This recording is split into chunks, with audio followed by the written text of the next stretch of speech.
Salut les gars, salut les amis, j'espère que vous allez bien. Aujourd'hui, on fait une vidéo de façon décontractée pour préparer le match du 9 entre la République démocratique du Congo et le Sénégal, un match crucial pour la 8e journée dans le groupe B au stade des Martyrs. Dans cette vidéo, je voulais qu'on puisse revenir et commenter l'émission du Talent d'Afrique qui est parue hier.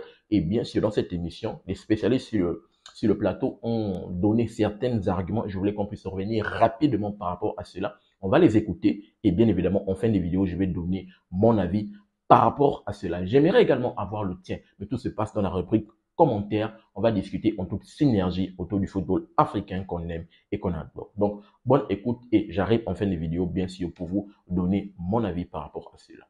Donc, il faut le dire, vraiment, cette rencontre est quand même difficile à pronostiquer. Ce n'est pas juste pour moi. Et comme plusieurs de mes vidéos que j'ai pu faire sur la chaîne, cette rencontre est difficile à pronostiquer parce que les deux équipes, il faut le dire quand même, arrivent en étant en forme. Du côté de la RDC quand même, jusqu'à présent, ça fait quand même pas mal d'années que la RDC nous montre des expériences, nous montre des performances plutôt assez exceptionnelles. Je tiens à rappeler que la RDC est quand même demi-finaliste de la dernière édition de la CAN du côté de la Côte d'Ivoire. Et comme je l'ai dit, malheureusement, elle n'avait pas pu remporter cette médaille de bronze face à cette équipe de l'Afrique du Sud parce qu'il y avait des problèmes malheureusement politiques qui s'est passé au pays d'où il y a eu l'impact sur les joueurs. On se rappelle bien pendant l'hymne national, je pense qu'ils avaient mis le main au cœur, un truc de ce genre.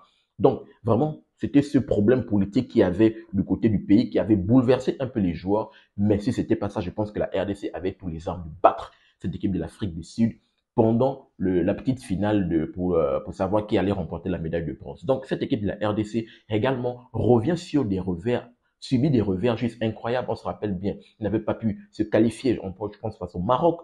On vous avez pu regarder le match face à la Tunisie, la non-qualification de la Côte d'Ivoire, de la RDC. Lorsqu'ils étaient à la maison, ils menaient 2-0 et la Tunisie était revenue back-to-back pour égaliser. Donc, vraiment, cette équipe de la RDC des Léopards a subi des revers qui a permis une non-qualification de cette équipe des Léopards au mondial. Je tiens à rappeler que la RDC, comme Claude Lura l'a pu le dire, a été la première nation subsaharienne à se hisser au mondial. Première nation africaine et même subsaharienne à se hisser au mondial. Ça a vraiment été historique. Mais après cela, ça a été compliqué pour cette équipe des Léopards de se qualifier au mondial. Mais quand même, il faut dire que même les places qualificatives, même le dispositif de qualification, quand même pour les pays africains avant le nouveau format était quand même assez compliqué. La FIFA avait réservé 5 places et les qualifications, c'était tellement compliqué. On pouvait observer plusieurs pays, pas juste la RDC, même la Côte d'Ivoire, qui avait du mal à se qualifier. L'Algérie, on se rappelle bien, pendant la dernière édition, qui n'avait pas pu se qualifier au dépend de cette équipe camerounaise, on se rappelle bien. Donc, c'était vraiment quelque chose d'assez compliqué. Mais de l'autre côté, également, le Sénégal, qui a l'habitude d'y aller avec Aliou Cissé, on a des interrogations avec Pape Thiaw. Est-ce que va-t-il permettre à cette équipe du Sénégal de se hisser de façon historique, bien évidemment, pas historique, de se hisser pour sa première avec le Sénégal pour au mondial et de continuer sur la continuité qu'il a pu faire avec Aliou Cissé en 2018-2022. Donc, ce sont ces interrogations-là. Et de surcroît, le Sénégal encore a réalisé une belle performance pendant la dernière fenêtre internationale au mois de juin en tapant cette équipe de l'Angleterre. Mais comme on l'a rappelé, c'était un match amical. Mais quand même, ils ont tapé l'Angleterre avec la manière, 3-1. Donc, il y a toutes ces interrogations-là, le fait qu'on a quand même deux équipes qui arrivent très en forme. On a pu observer, j'ai débriefé la liste des deux nations, que ça soit du Pape Thiaw, que ça soit de Sébastien de Sable, je l'ai débriefé sur la chaîne, la liste des 25 joueurs sélectionnés par les deux sélectionneurs. Donc, vraiment, on a des joueurs très en forme. On a des joueurs qui sont juste incroyables, qui jouent dans leurs championnats respectifs, qui quand même réalisent des performances assez incroyables. Et même lorsqu'ils ont le maillot national, ils ont des performances incroyables. Donc, on a deux équipes quand même qui ont des performances qui arrivent quand même assez en forme. Du coup, c'est quand même difficile à pronostiquer pour savoir qui va remporter ce match entre la RDC et le Sénégal. Mais il faut dire que l'avantage est dans les rangs de la RDC. Pourquoi? Parce que de 1, ils sont chez eux, devant le public. Claude Lora a rappelé, parce qu'on parle de quasiment 80 000 places, un truc de ce genre, il a dit, donc ils seront à 100 000 supporters pour venir soutenir cette équipe de la RDC. Vraiment, ça va grandir dans le stade. De 2, pourquoi la RDC est à l'avantage? C'est parce que également, hormis le fait qu'ils reçoivent à la maison, ils ont 13 points. Ils ont un point de plus que le Sénégal. Donc, c'est le Sénégal qui doit aller chercher.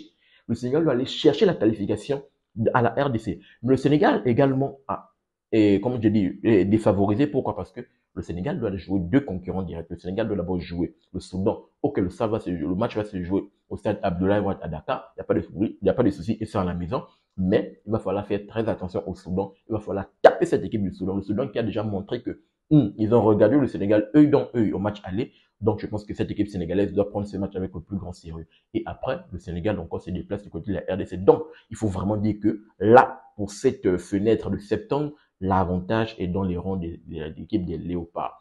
Déjà, comme je l'ai rappelé, sur le plan comptable, 13 points, mais le fait également qu'ils reçoivent à la maison. Donc, on verra ce que ça va donner. C'est un match difficile à pronostiquer. L'équipe qui va remporter ce match peut-être prendra une belle option au niveau de la qualification, même s'il va rester encore deux rencontres, 9e et 10e journée, qui vont se jouer au mois de octobre. Mais l'équipe, pour ma part, qui prendra l'avantage, qui va s'imposer, pour ma part, c'est l'équipe qui va se qualifier au mondial parce que je ne pourrais pas concevoir que l'équipe qui va s'imposer après puisse faire un faux pas pour les deux autres journées. Je ne pense pas. Donc, vraiment, c'est un match très important, très prépondérant sur le continent où les deux peuples, que ce soit le peuple congolais également, qui attendent de pied ferme, comme Claude Laurent l'a dit, ils seront peut-être 100 000 au stade des Martyrs pour soutenir leur équipe. De l'autre côté, les Lions de la Teranga également, bien évidemment, ils vont arriver du côté du stade des Martyrs de façon décontractée et bien sûr peut-être imposer leur football. On verra ce que ça va donner. Qui va s'imposer entre ces deux nations, RDC et Sénégal? Je vous attends dans les commentaires pour avoir votre avis et votre opinion par rapport au sujet. N'oubliez pas de vous abonner, de liker et surtout activer la cloche de notification pour ne manquer aucune de mes sorties. Peace. À bientôt les gars.